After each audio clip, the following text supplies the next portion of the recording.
তো hello guys, তোমরা সবাই কেমন আছো? আশা করি ভালো আছো। তো আজ যাচ্ছি হচ্ছে হাওড়া কাজে জিএসবি চালাতে। তো এখন বোলপুর থেকে ট্রেন ধরে বেরিয়ে গেছি, তো বর্ধমান জংশন পার করছি।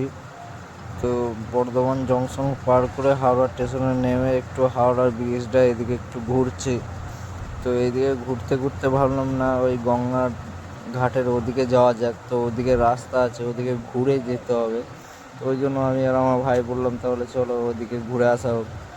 তো এখন যাচ্ছি, দেখা যাক। তো এখন রোডে আছি, তো ওপার হয়ে যাব, লেট আছে। তো এখন রোডটা ক্রস করছি, তো রোড ক্রস করে ওখানে গিয়ে একটু বসবো। আর এদিকে হচ্ছে হাওড়া ব্রিজটা, তো হাওড়া ব্রিজের নিচে এইদিকে রোডে আছি। তো এখন এই পাঁচিরটা টপকিয়ে যাব ওদিকে, তারপর গিয়ে ওই ঘাটে যাব। তো এখন যাচ্ছি রোডে, তো ফাইনালি ঘাটের কাছে চলে এসেছি। তো কত লোক চান করছে, তো তারপর ওখানে 5 মিনিট বসে আবার রওনা দিলাম মেন গেট দিকে, কেননা মেট্রোর কাছে কাজ চলছে আমার গাড়ি। তো ওখানে গিয়ে কাজ ধরবো। তো আজকে কাজ নেই, তো নাইটে কাজ আছে। তো দেখা হচ্ছে নাইটে, দেখতে থাকো পুরো ভিডিওটা।